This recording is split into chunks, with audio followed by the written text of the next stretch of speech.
नमस्कार मंडळी, मी कल्याणी माझ्या यूट्यूब चॅनलवर तुम्हा सर्वांचं खूप खूप स्वागत करते. आज मी बनवणार आहे इथे छोले भटुरे. त्यासाठी मी इथे घेत आहे मैदा मी 1 ते 1.5 वाटी घेतलेला आहे. इथे तुम्ही तुमच्या अकॉर्डिंगली घेऊ शकता. त्यामध्ये मी इथे घालत आहे मीठ, थोडी चिमूटभर साखर, थोडं तेल, दही आणि पाण्याने छान मस्तपैकी मळून घेणार आहे. फ्लफी छानपैकी मस्त डो झाला पाहिजे आपला, जेणेकरून आपले जे भटुरे आहे याचे ते असे एकदम फुलतील, छान होतील. तर आता हा डो जो आहे हा साईडला ठेवून द्यायचा. जवळपास 15 ते 20 मिनटं हा डो छान एखाद्या सुती कापडाने झाकून ठेवायचा. त्यानंतर मी काल रात्रीच काय केलं होतं, जे काबुली चणे आहे ते भिजत घातले होते. आता ते मी कुकरला लावले आणि कुकरला जवळपास 15 ते 20 मिनटं ठेवलं आहे, जेणेकरून आपले जे छोले आहे ते कसे झाले पाहिजे, एकदम मऊ लुसलुशीत असे एकदम तोंडात टाकल्याबरोबर विरघळणारे. तर त्यामुळे 5 ते 6 शिट्ट्या काढून घ्यायच्या कुकरला. आणि मी इथे तयारी करून ठेवलेली आहे.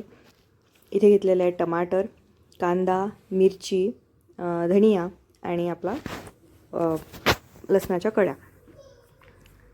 ते मी इथे ब्लेंड करून घेते. ते साईडला तो पॉट ठेवून देते, ब्लेंडेड पॉट. आता इथे कढई घ्यायची, कढईमध्ये तेल टाकायचं. तेल थोडंसं तापल्यावर त्यामध्ये आपण घालणार आहे खडे मसाले. खडे मसाल्यांमध्ये मी इथे घातलेला आहे तेजपत्ता, कलमी, त्यानंतर दगडी फूल आणि जिरा. हे टाकल्यावर लगेच आपली जी पेस्ट आहे टमाटर कांद्याची, तर ती इथे टाकून घ्यायची. छान 5 ते 10 मिनटं मस्त परतायचं, जेणेकरून या मसाल्यामधून तेल सुटेल तोपर्यंत. आता मी इथे घालते आहे लाल तिखट, थोडीशी हळद, धणेजिऱ्याचा मसाला आणि आपला छोल्या भटुऱ्यांचा मसाला. छान मिक्स करून घेतल्यावर आपले जे कुकरमध्ये छोले आहे, उकडलेले छोले, ते यामध्ये मी ॲड करून घेणार आहे. तिथे टाकले. त्यामध्ये थोडंसं चवीपुरतं मीठ टाकतं आहे आणि छान मिक्स करून घेणार आहे. आणि हे पण याच्यावर झाकण ठेवून जवळपास 5 ते 10 मिनटं याला राहू देणार आहे. छान व्यवस्थितरित्या मिक्स करून घ्यायचं. हे 5 ते 10 मिनटं ठेवल्यावर यामध्ये मी कोथिंबीर घातला.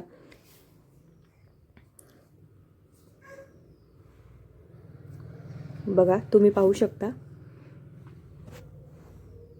खूप सुरेख असे दिसत आहे छोले, खूप टेस्टी वाटत आहे.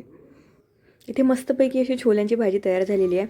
तर आता आपण वळूया आपल्या डोकडे. आपल्या डोला मुरून 15 ते 20 मिनटे ते झालेले आहे. आता त्याचे भटुरे खूप छान येतील. आता सर्वप्रथम आधी कढईमध्ये तेल तापवून घ्यायचं. फ्लेम ही मीडियमवर असायला पाहिजे.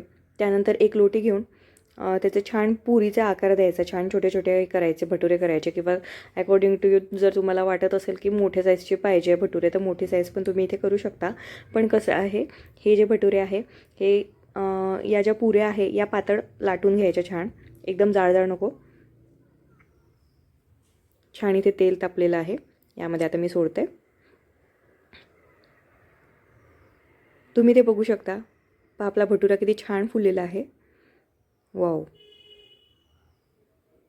मस्त. तर असेच भटुरे करत जायचे आणि गरम गरम सर्व करायचं. पावसाळ्यात खूपच छान वाटतं हे छोले भटुरे खायला. तर तुम्ही नक्की मला कळवा तुम्हाला कशी वाटली डिश कमेंट सेक्शनमध्ये. धन्यवाद.